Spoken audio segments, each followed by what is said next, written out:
Dark City. Explain this. Alright, so this guy, John Murdoch, wakes up butt naked in his sketchy bathroom. Absolutely no idea who he is, where he is, or why he's suddenly in a live-action horror movie. Dude's panicking, stumbling around and finds a briefcase with the initials KH on it. What's inside? A postcard from Shell Beach, a place he's pretty sure he's never been to, but, you know, maybe he had a wild beach weekend or something. Anyway, the phone rings, because apparently sketchy bathrooms come with complimentary bathroom phones, and some dude named Dr. Screeber is like, "Hey man, sorry, your memory kinda got deleted in this science experiment gone wrong. And oh yes, now some spooky dudes are after you. Good luck." Naturally, John's like, "Nope," and hangs up. Now he's trying to leave the hotel when, surprise!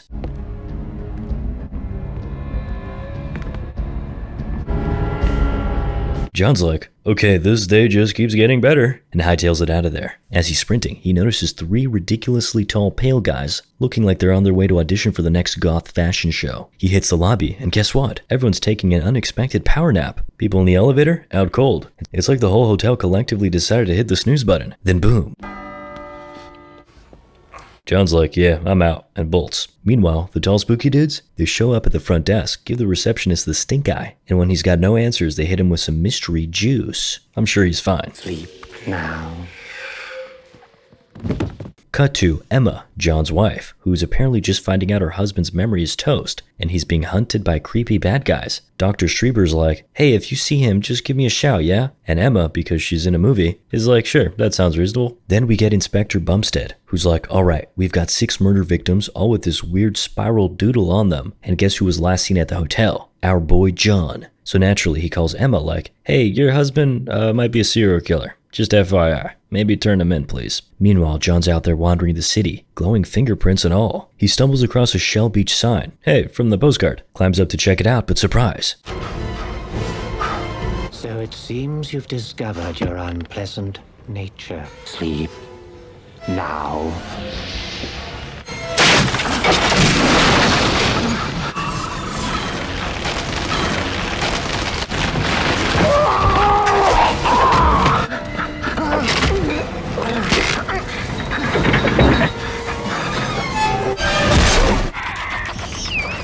Cut to the Stranger's underground lair where they're all losing it because apparently John has superpowers now, and that was not part of the plan. Alright, so it turns out John Murdoch was part of this whack experiment called imprinting, but thanks to his unexpected superpowers, he managed to piece out of there. Don't get it? Me neither. Now the creepy goth gang, aka the Strangers, want him back. Meanwhile, Emma gets home from the police station probably hoping for a nap, but instead finds John chilling there like, "Hey, I live here, right?" He doesn't remember her, but at least his business card had the address, so points for that. Emma's like, "Where have you been for 3 weeks?" And John's like, yeah, about that. I didn't even know my name until I checked my wallet." Things get worse when she tells him he's a suspect in the murder of 6 women. Cue John freaking out and bolting again. Cut to midnight and the Strangers are having their creepy underground meeting. Dr. Schreiber, our favorite mad scientist, is there too, running the sciencey stuff. The leader of the Strangers, Mr. Book, pops up and just says, "Shut it down," like he's closing his shop for the night. But suddenly the whole city goes into sleep mode.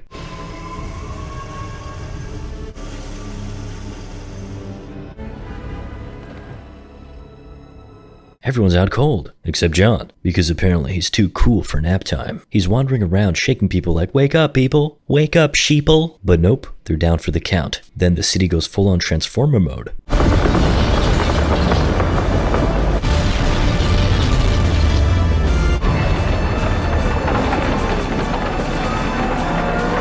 Meanwhile, the Strangers and Dr. Schreiber are out there doing their thing, tuning the city as they call it. They're injecting people with syringes, wiping their memories, and basically handing out new identities like it's no big deal. One minute you're a doctor, next thing you know, bam, you're a serial killer. After their creepy memory rewrite session, the Strangers refocus on their John Murdoch problem. Dr. Schreiber's cooked up a special syringe filled with John's subconscious memories, and they need a volunteer to use it. Mr. Hand steps up like, "I'll do it." It's always the weird guy volunteering for the sketchy stuff, but to be fair, they're all weird. He gets injected, convulses for a bit, and boom, he's got all of John's memories now, which they'll use to help track him down. Next scene, John's out there on the subway still hunting for Shell Beach. He asks around, but apparently everyone's forgotten the place even exists. Suspicious. Then he looks at the trusty postcard again and notices the name Carl Harris on it, the same initials from the suitcase. Coincidence? Probably not. John tracks down Carl's place, and the old guy starts reminiscing about John's childhood like it's a sweet trip down memory lane. John, predictably, has zero recollection of any of it, and then gets curious, asking Carl the million-dollar question, why is it always night here? Well, that's because the movie is called Dark City. Carl gives him the classic old man brush off like,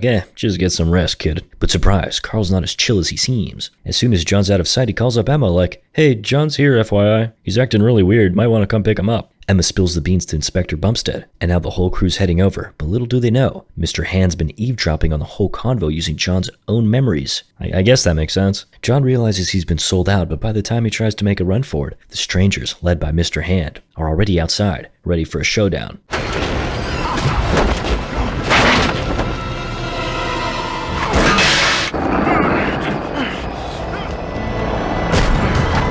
So Murdoch somehow manages to make a break for it, gets out onto the streets, but plot twist, the goth squad surrounds him again, and not the big-tittied kind. No goth girls here, unfortunately, they're all just bald guys. Just as they're about to bag him, Emma and Inspector Bumstead pull up in their car like some action movie heroes and swoop him away. Cut to the police station where Bumstead is grilling Murdoch like he's sure he's the guy behind all the murders, but Murdoch's had enough and flips the script. He's like, hey, do you even remember how to get to Shell Beach? Bumstead's like, of course I do. Do I? Turns out no one seems to remember the directions. Then Murdoch drops the bigger bomb. Why is it always night here? And why does no one remember the daytime? Bumstead's mind is starting to melt, and Murdoch just casually levitates a book to prove his point. Because why not add some magic to the existential crisis? Before Bumstead can process that, Mr. Hand and his creepy pals crash the station, putting all the officers to sleep, like flipping an off switch. They head to the cell to grab Murdoch, but surprise, he's already Houdini'd his way out. Next thing you know, Murdoch tracks down Dr. Screever at a sketchy bathhouse. Because of course. And he's ready for answers. He's like, Doc, what's the deal with this city? Why are these creepy dudes chasing me? Screever, surprisingly chill, spills the tea. They're all part of some massive experiment. Just as things are getting juicy, Bumstead shows up, flips the script, and takes control of Screever. Plot twist, Bumstead is on Team Murdoch now. Turns out he was the one who let Murdoch out of his cell because he's as tired of the weirdness as anyone else, and wants some answers himself. So they force Screever to take them to Shell Beach. They hop in a car and set off, but Screever's all doom and gloom, constantly saying the trip's pointless. Sure enough, they hit a dead end, literally. The bridge to Shell Beach? Gone. Poof. So they're like, alright, boat it is. While cruising on the boat, Screever finally drops the full truth bomb. The strangers? Yeah, they're actually aliens. They showed up on Earth after nearly going extinct and decided, hey, humans are thriving, let's be like them. Only problem? The strangers have no souls. Yep, these aliens are out here trying to figure out the whole secret sauce of being human. So they built this entire fake city, kidnapped a bunch of humans from all over, and every night at midnight, they hit the reset button, swap out everyone's memories like they're switching TV channels, and watch what happens. The goal? Figure out how the human soul works so they can save their own race. No, it doesn't make sense, and this really is the best explanation, I'm sorry. Screever adds that he's the best psychologist around, which is why the strangers don't wipe his memory every night. They need him to keep the experiment running smoothly. Murdoch's like, okay, but seriously, why is it always night? And Dr. Screever's all, well, the strangers are basically vampires. They're terrified of light, so they made sure it's always dark. Okay, sure, why not? Anyway, they finally get to Shell Beach, except plot twist, it's just a cheap poster slapped on a wall. Murdoch and Inspector Bumstead? Not having it. Stop!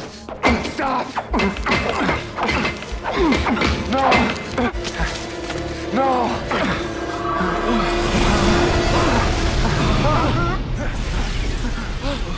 Turns out the whole city's an experiment and they're floating in a giant space jail with no way out. Right on cue, Mr. Hand shows up with his squad, and Emma as their hostage.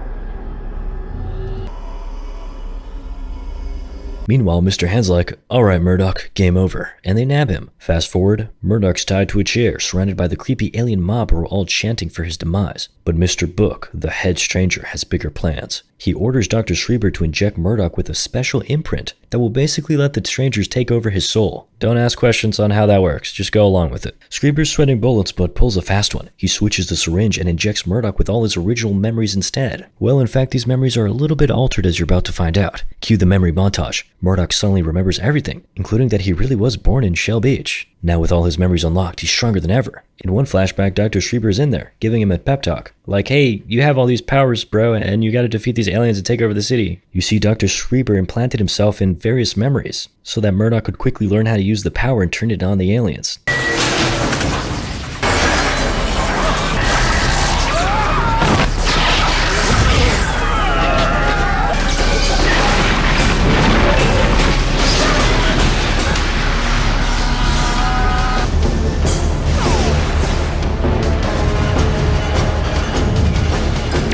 This is some Dragon Ball Z type shit. In the end, Murdoch's the champ.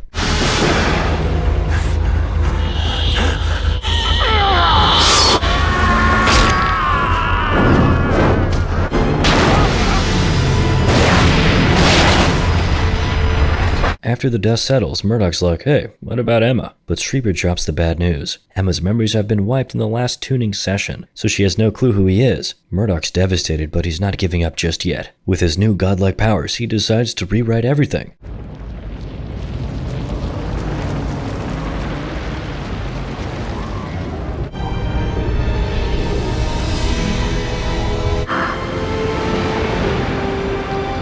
Meanwhile, Emma's just vibing by the ocean, completely unaware that her ex just rebuilt the universe like he's playing SimCity on God mode. Honestly, if he doesn't ask for a refund on all this chaos, he's a better man than most. Moral of the story? It's kinda like The Matrix, but not as good. At all.